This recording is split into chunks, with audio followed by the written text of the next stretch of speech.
Hello, hello, hello, hello, hello. Thank you all for being here. This is Willie Cartwright with From Save to Sane. I apologize. I am about 4 minutes late. I usually try to be on time.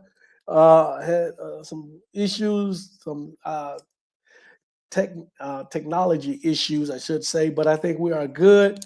Um, Hopefully, all of you are out there can hear me. I'm doing a test. Let's see if I can make sure that we're on. Let's see.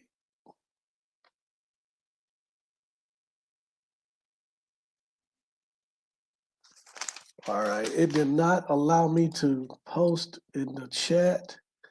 If you out there, you can hear me, please post in the chat. Um, Let me know that you can hear me. Okay. It is not, StreamYard is not allowing me to post a comment. They think that this is spam. I'm not sure what's going on. But we are live. I'm trying to figure out what's going on. So if you are out there, you can hear me, please post in the chat.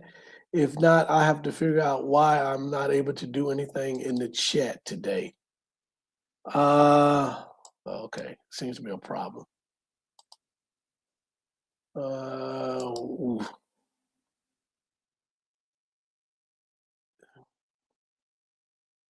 So I'm not understanding what's going on with the chat. Let's see. Everything has been enabled. I apologize. And I'm not sure if you can see me. Now I am not here anymore. Um,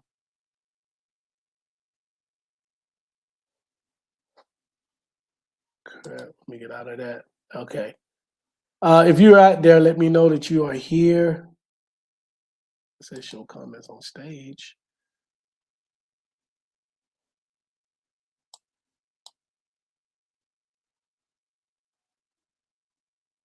Hmm. Let's see. Not sure what's going on today. Still having some issues. Um,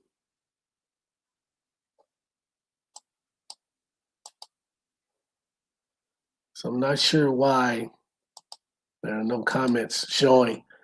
But again, if you're out there, you can make a comment, let me know. If not, I'm not sure. We're going to try to continue with the show today. Um, Again, this is Willie Cartwright with From Save to Sane. Glad to have you here with us. So I'm a little thrown off. But anyway, again, let me start the way I normally start by saying thank you to everyone out there. Regardless of when you listen to this, hopefully you are live listening to it. But if not, then certainly you can follow up with me, or you can leave a comment, or you can listen to it later, wherever you are. We are on the West Coast, or close to the West Coast. But those of you who may be listening and it's evening, thank you. If it's morning, thank you. Or if you've heard, or if you're listening to us at a later time, certainly appreciate that. As I normally do, let me start off by thanking a couple of people. I said thank you to Taisha Essick. Hopefully, Taisha is out there. I have not heard from her in a while, so hopefully she is doing well. But we are still here, Taisha. Taisha is responsible, or partly responsible, for us being on air. So I'd like to say thank you for everything that she's done in the past, and will continue to do so. Thank you to that. Also to my wonderful wife, Salima, who is extremely supportive and has always been supportive, and who supports me and from behind the scenes, and I certainly appreciate that. Want to do a couple of things here as well. I would be remiss, and I would be uh, talked about badly if I don't support. I mean, if I don't promote my book by Taisha. Taisha always telling me to promote my book, as well as my wife. So this is our book here, From Save to Save: My Journey Away from Christianity and Why Christianity Has Been Detrimental to the African American Community. You can get this on Amazon, Willie O. Cartwright. And so certainly support us with that. Also want to mention a couple of things that we're working on and getting pretty close to doing. We've always had. I've always been a speaker in this space, or at least for the last few years. I've been a speaker for a long time, but in particularly in this space, the last 5 plus years, I've really been honing my skills in this space. And so we speak often on subjects related to this, paid speaking engagements on topics related to what we talk about here, some Christian nationalist stuff. We talk about secularism. We speak about the growth of secularism. We speak about anything that's religious or religiously related. And so, to that effect, we have revamped our speaking and consulting business, which will be reintroduced shortly, but it would be under the name of the Pluralism Institute. And so this is a full service speaking and presentation and consulting business where we will consult not only with corporations, but with organizations regarding how to um, better position yourself as a company when we're talking about encouraging and supporting people of different faith or no faith at all. We're also advise and consult and speak in the area of Christian nationalism and the dangers of Christian nationalism, helping all of us to understand, helping you to understand more why this Christian nationalist movement is a danger to all of us, even for those of you who may be religious or maybe consider yourself Christians. And so we have what I always say, we have a common enemy in Christian nationalism. We also will speak and talk about and engage in religious deconversion. So those of you who are looking for a speaker or looking for someone to talk to a group or consult on religious deconversion, which certainly that is something that we do as well. And as we go on and get closer to reintroducing the business, I would talk more about the things that we do and that we talk about and that we present on. But for those of you who are maybe part of an organization looking for a paid speaker to come in and speak about these topics, then please consider me or reach out to me. Um, I can't even put my website in, but you can reach me. The easiest way to reach me is at W.O. Cartwright, WOCARTWRIGHT at yahoo.com. It's the easiest way to reach me regarding a speaking engagement. And so we'll have some other ways of reaching me as soon as we get closer to reintroducing this business. So yeah, so some good things are happening. I'm excited about this. This is what I've been working for at least the last 10 years in this space. And so we are getting it together and it's coming. So we're happy about that. What we want to do today, and the topic of today is how Black Christians are unwilling participants in white supremacy. Um, Again, we may have talked about this to a certain extent on earlier prior podcasts, but we want to sort of tie it all together. Again, when we talked about this coming out of the end of last year into the new year, we want to make sure that we give our listeners something that is a little bit more substantive or add more substance to what we're doing, just not opinion, but more substantive, something that we can grab a hold of and hold on to. And so this is one of those topics that I believe is more substantive. Not that our other topics are not full of substance, but certainly we want to make sure that we stay in that space where we're giving you something to chew on, something of substance. And so Black Christians are unwilling participants in white supremacy, and how did that come about? As I always do, I try to give you sort of the background on how and why I came up with this topic. And so this is a topic that is dear to me because it sort of bridges my advocacy about those of us who are non-religious, my advocacy about the non-believers, as well as my lived experience with being an African American man in this country and growing up in the South. And so when we talk about African Americans being unwilling participants in white supremacy, it sort of cuts across multiple lines for me. And so it is indeed personal to me Again, growing up Generation X, growing up in the 70s and 80s in the Deep South, I personally experienced and saw the ramifications of white supremacy.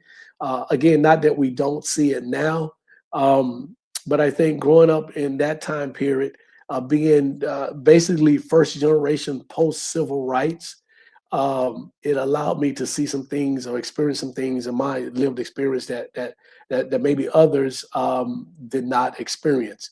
And so when I look at those things, and then I look at how we as a community, we are as an African American community, are easily influenced by religion, then I understand how white supremacy and white supremacists have used religion as a tool to quiet us, keep us from speaking, keep us from mobilizing, and keep us from acting the way that we should act. When I say that, I mean in the sense of fighting back against white supremacy.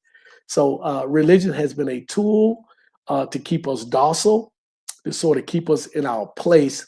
And today we want to talk about how and why African Americans have been an unwilling participant in white supremacy. Now, I am being nice when I say an unwilling participant.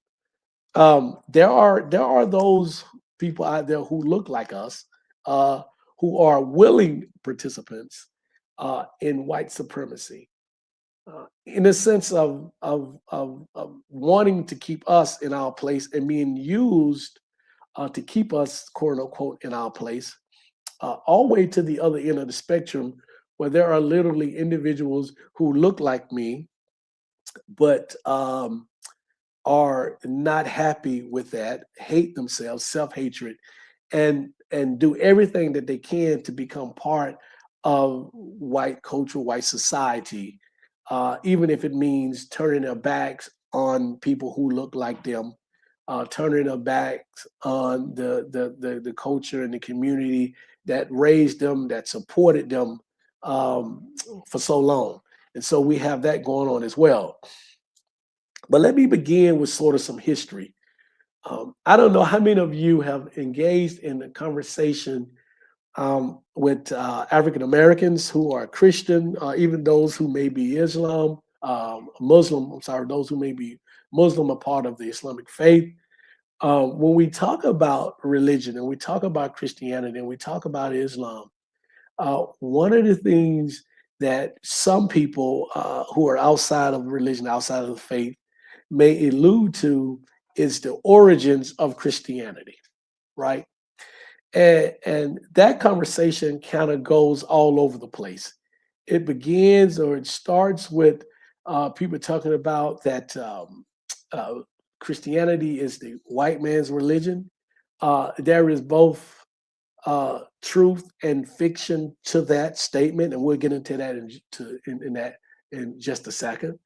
Um, and some African American Christians like to hold on to what they believe to be a fact that the Bible is about us as a people.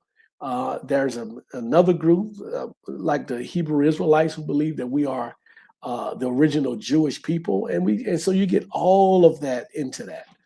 As a person who has studied religion, the history of religion, who hold a degree. One of my degrees is in religious studies. And so I've done that. I've been in this space. I try to clear these things up as much as possible. So let me try to do that. Let me attempt to do that here. Christianity was founded in Judea, which is northeast Africa, or in the sort of Middle East, in the area now that Gaza, Palestine, that area. But it was a Roman controlled province at the time of the inception of Christianity. Meaning that, yeah, it wasn't founded in Europe per se, but however, the province that it was founded on was controlled by the Romans at the time. All right.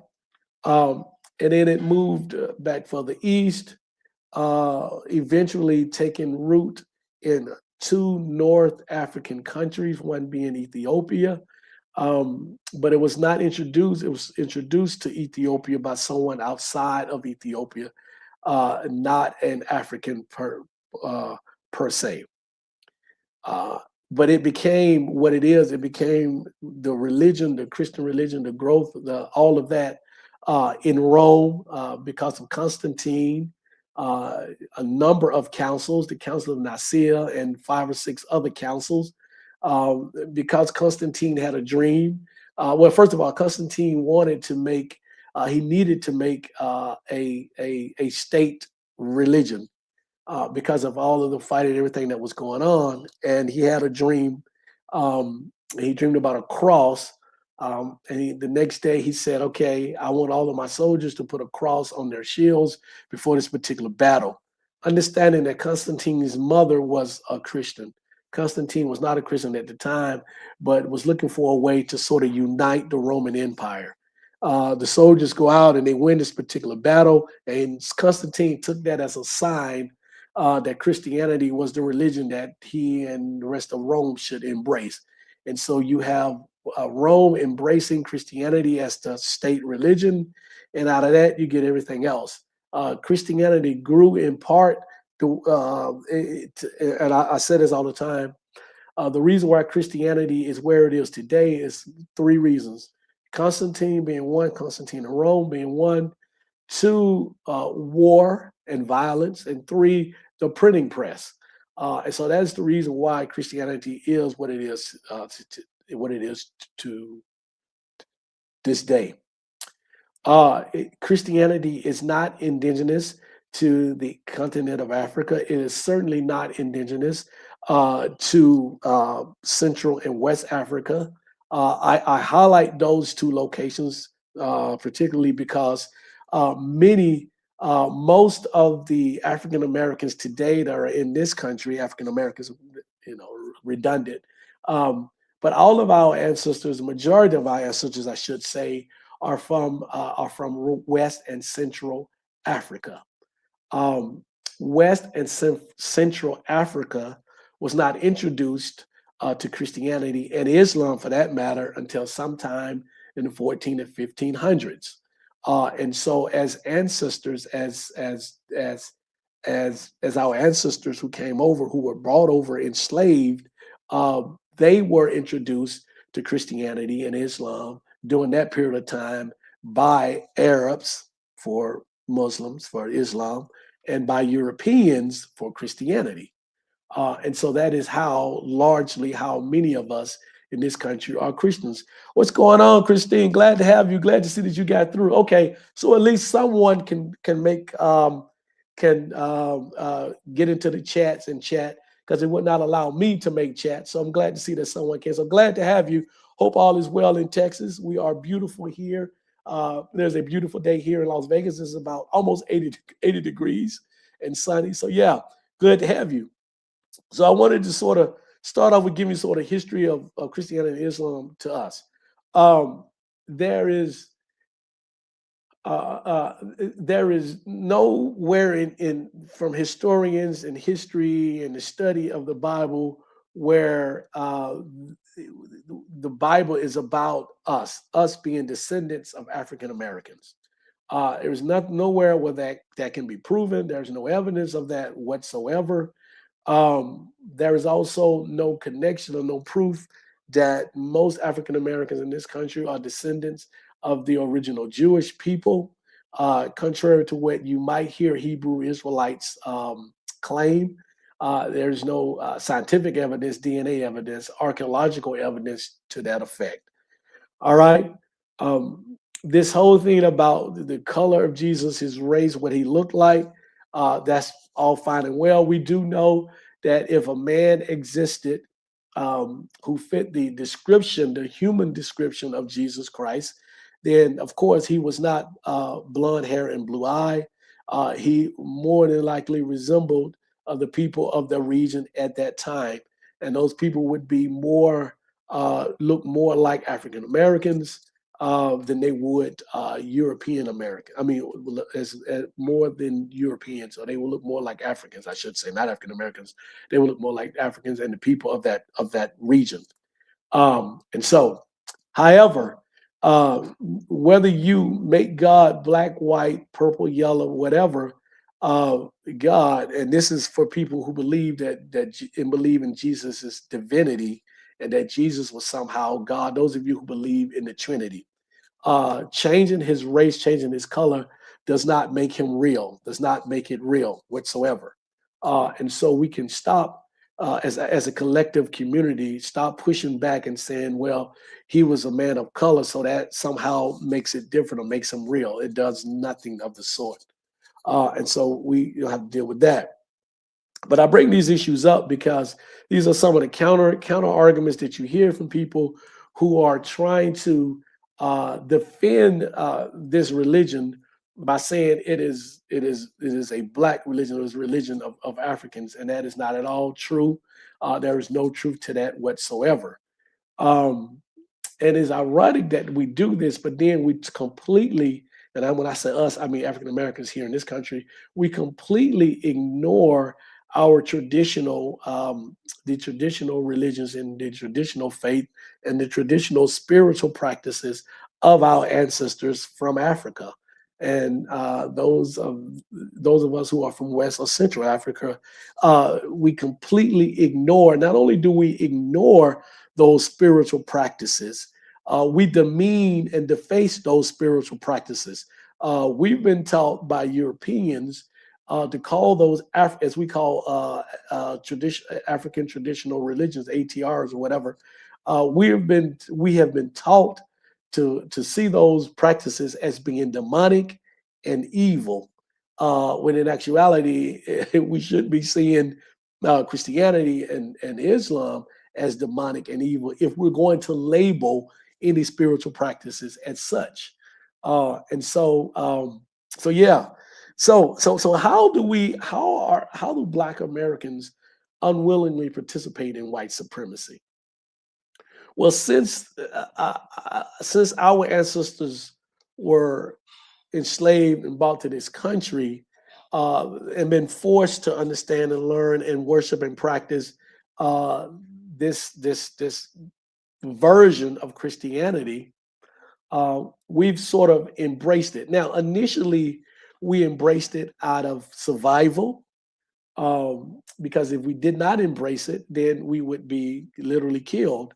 And so we embraced it out of survival. And understand this: don't ever think that 100% of enslaved Africans embraced Christianity, right? We had enslaved ancestors who still practiced and believed in their traditional African spirituality practices. We had some who were atheists, who didn't believe in any kind of spiritual practices. We certainly had many who pushed back on Christianity and what they were being taught and what they saw from so-called Christians. And so this was not by any stretch of the imagination a 100% buy-in by enslaved Africans into Christianity. So we want to make that clear. But for those who did, and those who eventually taught this to their kids and their kids' kids, and went down through the generations, and as a collective community today, we wholeheartedly embrace this as a majority. Now, we all know that there is a breaking away or a tearing away or a walking away from Christianity by many African Americans now today, especially younger African Americans.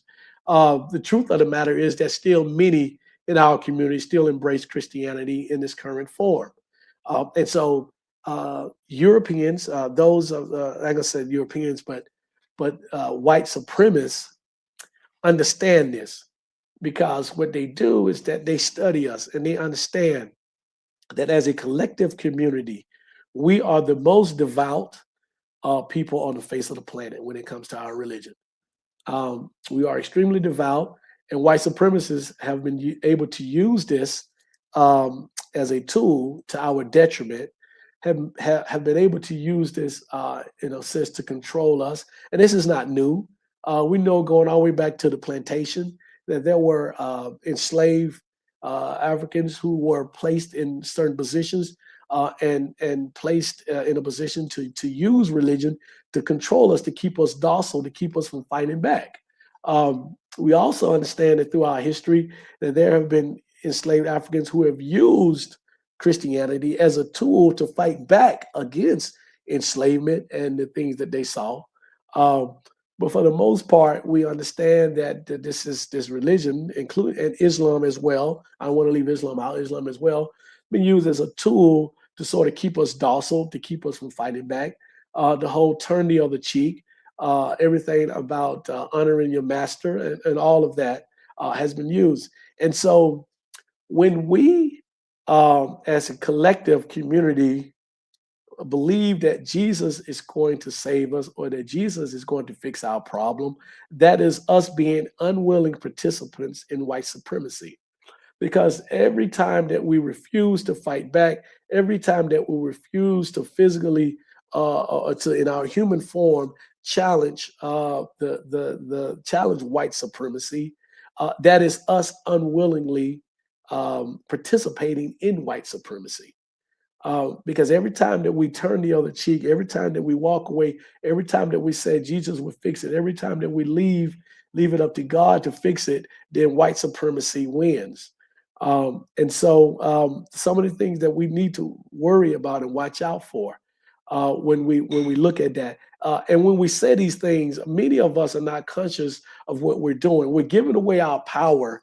We're giving away our physical power and our ability to physically fight back. And I don't mean punch in hand, fight back, but to fight back in a sense of being a counter to what white supremacy says and does.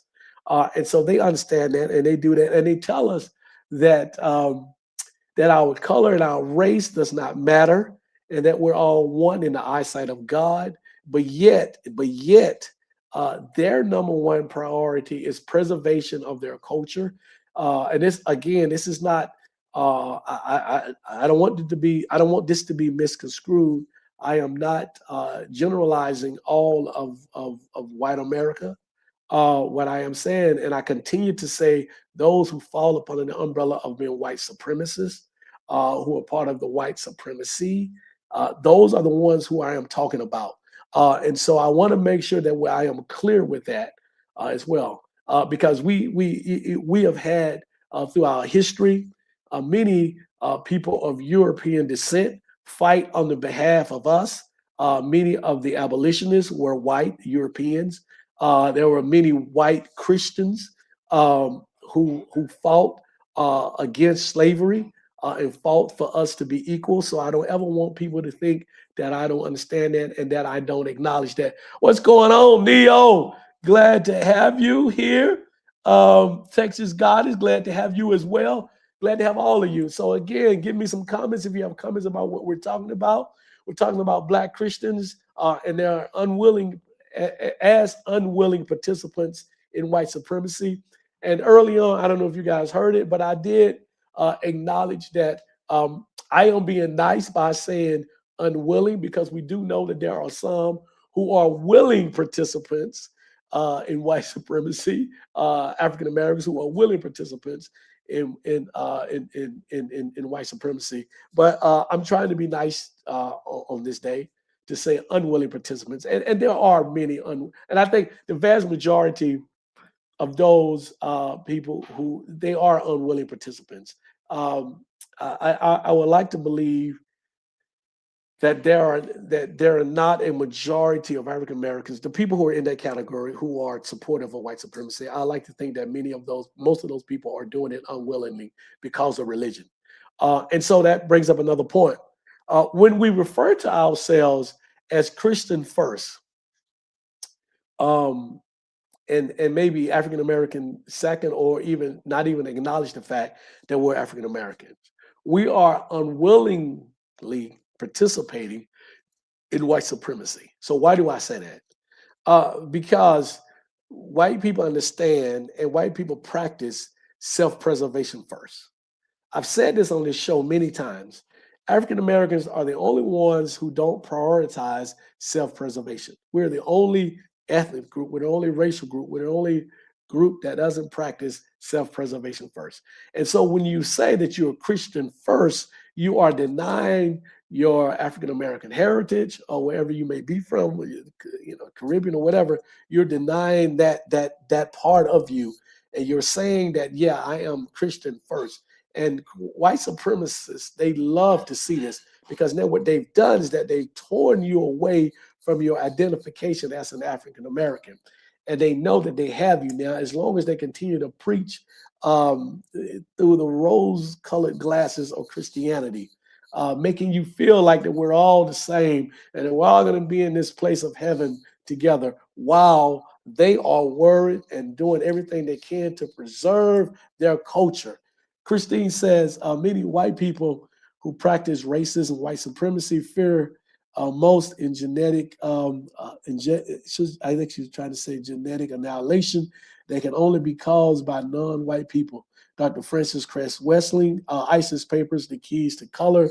I think I mentioned this before. The ISIS papers are one of the first books I read. The ISIS papers, and Before the Mayflower were two of the first books I read on this journey, and I'm talking, 35, 40 years ago, in high school, early in college. Those are probably one of the first two books that I read. And so, yeah, so absolutely. I don't know if you understand. I know many of you understand, because you are a well-versed and well-read audience. But over the last, I don't know how many years, there's been a fear among many Europeans, white people in this country, that their numbers are dwindling. And so in a recent study, it shows for the first time in this country, there are more babies born that are non-white than there are white. So it's just over 50% of babies who have been born recently are non-white, or minorities, I guess. And so we can see that in several generations, white people are going to be the minority in this country, and they are extremely fearful of that. And so that is what's driving some of this stuff. A lot of the white supremacy stuff, a lot of the stuff regarding abortion, those type things. This is being driven by the fear that many white people have that they're going to be minority. And it's funny, because they will say, well, we're going to be minority in our own country. Hello, this is not your country. You came and you stole this country from Native Americans. And so it is really ironic that that becomes the sort of calling card, the crying card that you hear from most people. Texas Goddess said, I was raised Christian first. It's very interesting. I never, I don't recall my mother ever saying that we were Christian first. Now, we were very, very devout Christians. And I think my mother was always conscious of our positioning, who we were, our race per se, even though it wasn't something that she harped on a lot. It's really weird. I think before she passed away, in her last years, I asked her about her participation in the civil rights movement. My mother was born in 1950, and so she would have been a young teenager during many of the years in the early to mid 60s. And I remember asking her about that. And she was raised in Alabama and moved to Birmingham, ironically, which was sort of a hotbed of all of this stuff going on, when she was 17. So that would have been when she was, it should have been right around 1967. And I think my mother told me that she was not a participant in any of the civil rights stuff, and that most people that she knew were not participants in this. And that sort of struck me, because at the time I was under the impression that most Black people, especially in the South, was somehow affected by the civil rights movement and were participants in it. But then, as I did a lot further reading and understanding, this was not the case for many African Americans. And so it's very interesting. So I never got the whole I'm Christian first. But I did get that Christianity was the most important thing to us. But I think my mother was always aware uh, of her blackness from that standpoint. So yeah, interesting. Christine also said white supremacists have known for centuries that they are the minority. The book Birth Death tells of their ideology on how to solve this problem. Well, we know across the planet that white people are certainly the minority, um, but they've done a fantastic job of making themselves appear to be the majority, and they've done that by seizing control of the things, the entities on this planet that are most important. And so you don't have to be the majority if you control the things that make the planet move. And so white people have done an incredible job of doing that. And so, yeah.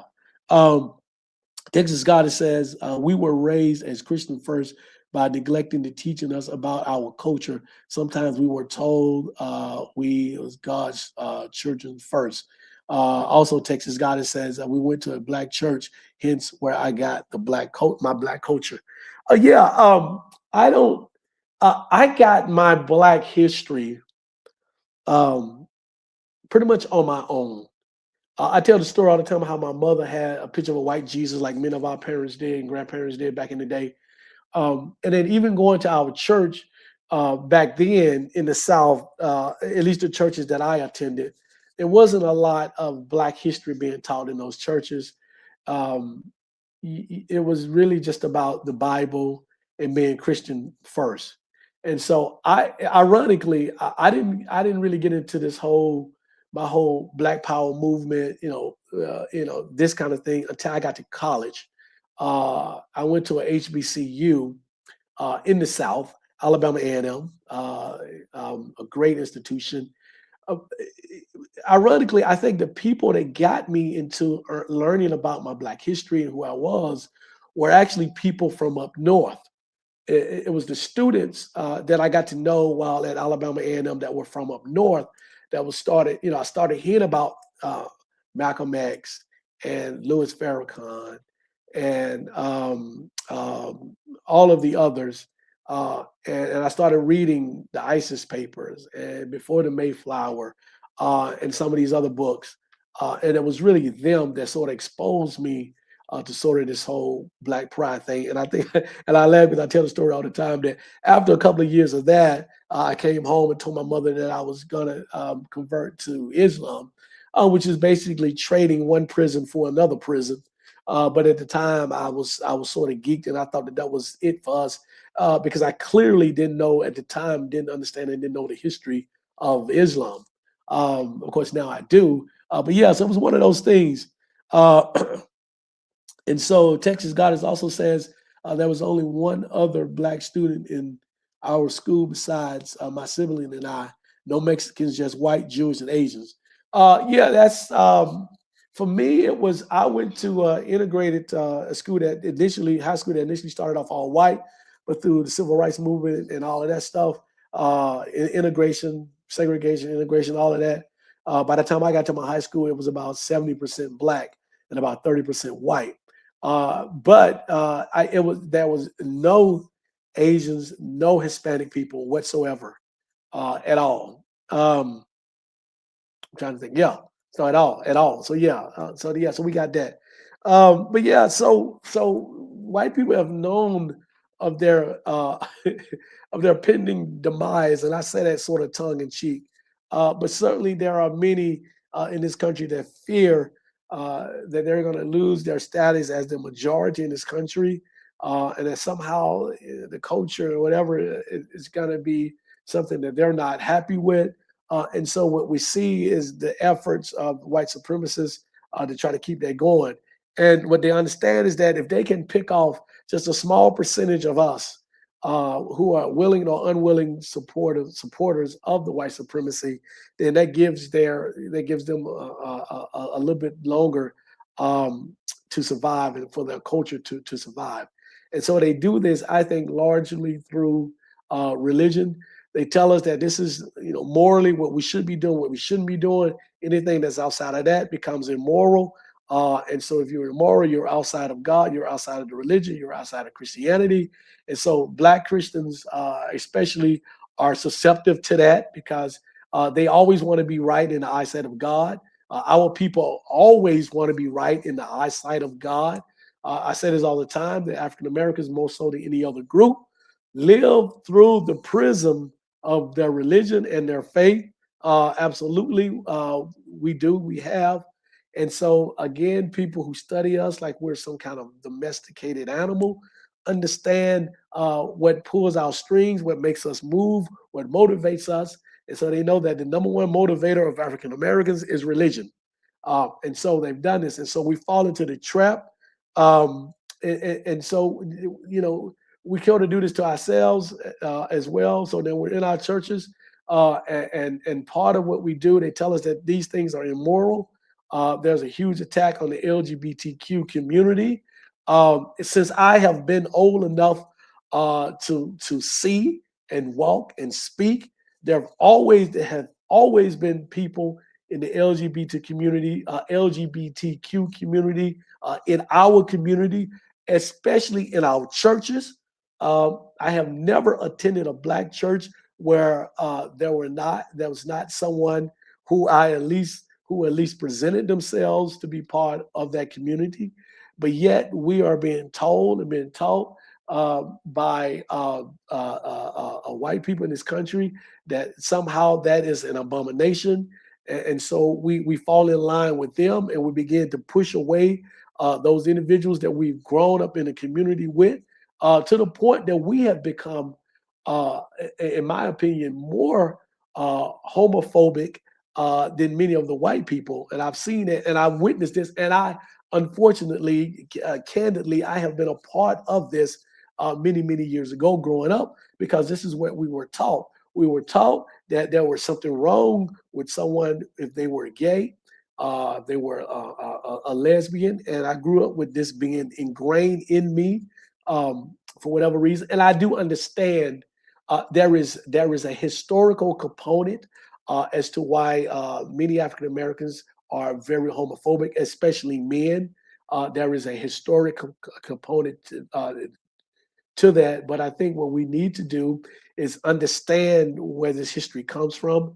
And then we should be embracing, at least I would speak for myself. I embrace all people. It is not my business nor my concern who one choose to love. I think that it is. I think that it is horrible that we judge people based on who they love or who they choose to love. If a man chooses to love another man, that has nothing to do with me. He is a human being just like I am, and deserve the same right and deserve to be treated the same way as I do. And that's my position on that. It is candidly and through all transparency, that position has evolved over the years. I wasn't always that position. And so I can see it and speak on it from both sides of it. I am not challenged or threatened by a man who may be gay or a woman who may be a lesbian. I am not challenged or threatened by it at all. I am 100% heterosexual.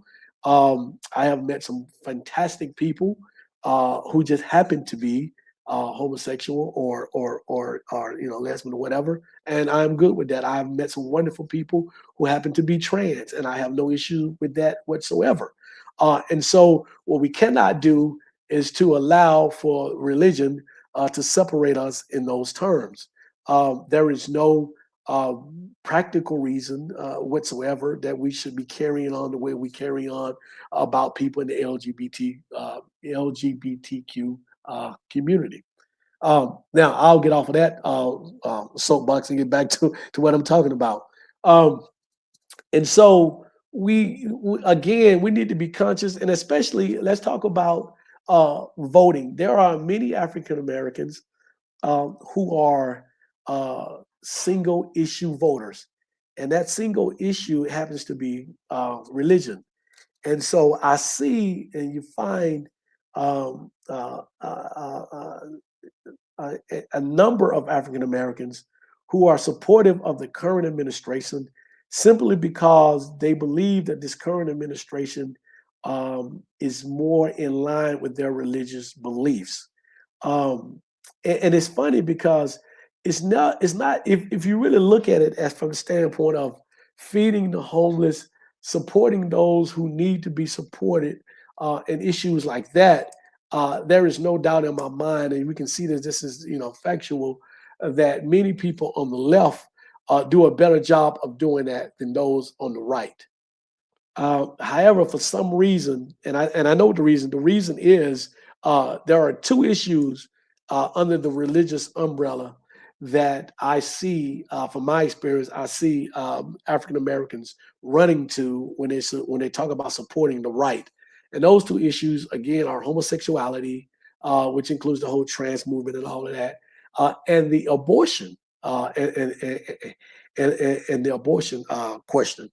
Um, but when it comes to how we treat each other and those type of things, I'm like, why are you so far right when on the left is really where you see a lot of this going on? And so again, this is how African Americans are unwilling supporters of of white supremacy. So let's look at it like this. If you decided as an African American that your faith was the most important thing to you, and you were led to believe that the current administration and conservatives were more moral or more aligned with your religious beliefs, simply because they spoke out against abortion rights, and they spoke out and they are a pro. I mean, they are against homosexuality. Um, uh, uh, Make no mistake that in this current administration, the people that are pushing this platform and this agenda, look at Project 20, 2025, if you would. Those people, many of those individuals behind the scenes, are part of the Christian nationalism, the Christian nationalism movement, which is another name for white supremacy. So let me break this down again, make it clear for you. When you are supportive of this administration as an African American, you are supporting many people who are white supremacists, because they are behind many of the platform and the policies that we see today. The anti-immigrant policy, the anti-DEI policy, the anti-women rights policy, the anti-LGBTQ. These are policies that are steeped in white supremacy. So when you follow these people, when you support this administration, because you think that you are supporting and aligning yourself with people who are aligned with your religious leanings, you're actually supporting individuals who are white supremacists. And I want to make sure that that is clear and that you completely understand that. Text of God has said, we were all taught that it was an abomination, just sad. I was taught that it was an abomination. Um, we were taught that it was unnatural. If you do your study and do the history, you understand that many other species um, on this planet engage in same-sex activities, not just human beings, but other animals. We also understand that same-sex activities or homosexuality or whatever you want to call it, however you want to phrase it, has been around in humanity since the beginning of time, right? So we all were taught that. There are many other things in the Bible that we were taught that we know now through critical thought that were absolutely wrong. We no longer, um, uh, there are laws in the Bible that tell you that for disobedient teenagers, that they should be stoned, they should be killed and stoned. I mean, there's verses in the Bible that are supportive. If a woman is raped, then she's to be made to marry her rapist. That women in the Bible were treated as um, property, and so there's a long list of archaic, um, uh, draconian laws and rules and practices in the Bible that we have long gotten away from. And we need to also add the belief that homosexuality is an abomination. We need to get rid of that as well. But we need to be careful, and we need to I'm not asking, and I'll say this, and we'll sort of end with this. Um, I'm not asking African Americans to abandon their belief in Christianity and their faith, although it would be awesome. I'm not asking that. What I'm asking you to do, and let me be clear and let me be fair. I have many African American friends who are Christians who are able to discern and separate the two. I have many African American friends who are Christians who, regardless of their Christian beliefs, will never support this current administration because they are clear and understand that this is an administration that is full of white supremacists. And listen, uh, I don't consider myself a Democrat either, and I know that there are racist people in the Democratic Party as well. So I'm not saying that there isn't, but I'm saying with the current administration, they are open and very blunt about their um, hatred of anything that's not heterosexual white male. To be honest. Absolutely. And so I'm saying that. So I do have friends who understand that. So they're able to discern and they're able to separate that out. But there are far too many that are not. There are far too many that who are being led around by their noses because because they so want to be aligned and so want to be right in their eyesight regarding their religion and their faith. And it is blinding them to what is going on with us as a collective and the threats of that are being lobbied, that are being thrown at us from white supremacists. A couple of comments. Neo said eating shrimp is an abomination too. Absolutely. And I love shrimp. It's actually my favorite food. So I'm going to hell multiple times over if that's the case. But yeah, absolutely. That's again, there's so many things in the Bible that is so outdated, archaic, and that we should just get rid of and be done with it. And we need to be able to. And so this is what I was. My train of thought got lost. This is what I was trying to say. We should, as a collective community, we should be able to apply critical thought to everything that we do, including our religion. It is all right if you want to continue to be a Christian, but apply critical thought to some of the other stuff. Does being a Christian stop you from understanding that you are African American and those who are wanting to attack you, wanting to subjugate you, wanting to oppress you, they don't care that if you're a Christian. They really don't. They really don't. They might smile and wave and say, "Oh yeah, you're a Christian too," whatever, whatever. But at the end of the day, when they see you like they see the rest of us. They see you like they see all of us. You are a black person and you are beneath them, and they would like to oppress you as a collective group. And that is fact. If that wasn't fact, if that was not fact, then we would not have had slavery for as long as we had slavery, because we had majority of enslaved Africans at the time at some point became Christian. And if it was about being a Christian, then they would have seen those individuals as being equal to them. Those, when I say them, I mean the slave owners, the slave masters, and white people in general. We would not have had a civil war if that was the case. So again, you can be a Christian, but they first see you as black because they first see themselves as white, and their first priority is preservation of their culture and of their kind. Um, Sharon, what's going on? Sharon 7666 says, hello. I like the Sharon F7666. Hello, Willie. I hope you're well today. Sorry I missed the live, but we'll definitely listen to the replay. Yeah, absolutely do that. Please catch the beginning. There was some technical difficulties at the very beginning. I was a few minutes late. And then I also had an issue with trying to post, trying to put some comments in the message. So I wasn't sure if that was working, but all of you were nice enough to chime in, so I at least know that that part was working. And so I'm going to end this here with this. Thank you so much for supporting me. Thank you so much for being on this live. We're going to get the things cleaned up, but I am here. I will be here every other week. And so, and if I'm not, then either something went wrong, but I'll be here the following week.